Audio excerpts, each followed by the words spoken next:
Hello everyone, আসসালামু আলাইকুম। আজকের ভিডিওটা হচ্ছে সবথেকে আনন্দের ভিডিও। সেটা হলো আমাদের বাড়ি যাব আমি মাদারীপুর। আর মাদারীপুর গেলে আমার এত ভালো লাগে, আরে বলার মতো না। মায়ের বাড়ি কত যে শান্তি, বসে বসে খাই, অর্ডার দিই, আর মা জিজ্ঞেস করে কি খাবি।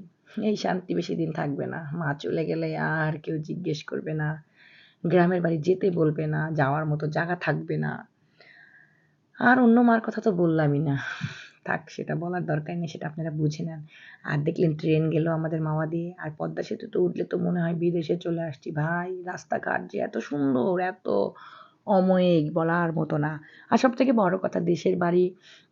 আমি ৩ বছর পরে ঈদ করতেছি। ৩ বছর ধরে আমার জামাই কোনো ছুটি-ছাটা পাচ্ছে না, তাই যেতে পারছি না। এই দেখেন সে ঘুমিয়ে পড়েছে। কারণ এত বাতাস, এত আরাম, না ঘুমিয়ে কি পারে বলেন? আর প্রত্যেকবারই মানে আমার তাদেরকে নিয়ে জ্বালা হয়। গ্রামের বাড়ি গেলে তাদের ঘুম হয় না, খাওয়া হয় না, কিচ্ছু হয় না। তারা শুধু দৌড়ায়। আমার বড় ছেলে কি বলে জানেন? বলে, "আমি যেয়ে কিন্তু খালি দৌড়াবো, আর কিছু করব না।" মানে সে খালি দৌড়াবে। আর এই যে দেখেন একটু টিকটক করছিলাম, সে আর তাকায় না, কারণ সে রাগ করছে। সে রাগ করছে কেন? তার বাবার কোলে বসবে সে। বলেন তো তাকে কোলে নেওয়ার মতো বয়স আছে এখন? মানে খুব দুষ্টু, খুব দুষ্টু, খুব যে তার বাবার কোলে যেয়ে বসে থাকবে সে। আর এই ফাঁকে আমিও একটু মানে ভিডিও-টিডিও করলাম হালকা পাতলা।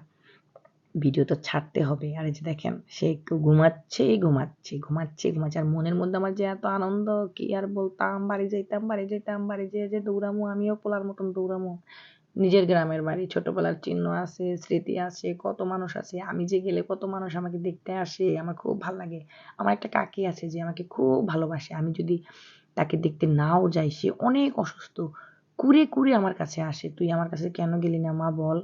তুই আমার একটু দেখতে যাবি না?" আমার খুব ভালো লাগে এই জিনিসগুলা। আর সবাইকে বলে আসার সময় না আমাকে সবাই আগাইতে আসে। আমি সবসময় ভিডিও করি না, কারণ ওখানে আমার কাকিরা থাকে, কাকারা থাকে। এইজন্য সবসময় মানে করি না আরকি। আর এই যে বাড়িটা দেখেন, ছাদে কত সুন্দর গাছ লাগাইছে। আমি জানি না কেন এত গাছের পাগল, ভালো লাগে না। আর এই যে দেখেন টেকারহাট চলে আসছি। টেকারহাটের পরেই আমাদের রাজর। রাজরের পরেই আমি রাজর দিয়ে চলে যাই আমাদের শ্রীনদী বাজার। তারপরে রায়ের কান্দি আমার বাড়ি। বাড়ির নাম শুনলে অদ্ভুতই লাগবে ভাই। একেকজনের এলাকার নাম। আর এই যে দেখেন তার ঘুম ভাইঙা গেছে। মানে চলে আসছে তো সে, এখন ঘুম তো ভাঙবেই। আর গ্রামের বাড়ি গেলে দুনোটা ভাই বলার মতো না। আর এই যে দেখেন একটা সিএনজি নেব, আর এই সিএনজির কিন্তু ঢাকনা নাই বুঝছেন, দরজা নাই। আমার ছেলে মানে আমার বড় ছেলে বলে, "আম্মু দরজা কোথায়?" আমি বলছি, "বাবা ঝড়ে দরজা নিয়ে গেছে উড়াইয়া।" আর সবথেকে বড় কথা, আমার দেখেন কণ্ঠ কিন্তু ভাইঙা গেছে। গ্রামের বাড়ি যাওয়ার পরে কলের পানি এত ঠান্ডা, সেই পানি দিয়ে গোসল করে গলা-মলা ভাইঙা অবস্থা কাহিল হয়ে গেছে। যাই হোক, বাড়ি যাওয়ার আনন্দ অনেক বেশি, অনেক বেশি। ওই যে বললাম না, যতদিন মা আছে ততদিন যাবো। মা-বাবা চলে গেলে আর যাওয়া হবে না।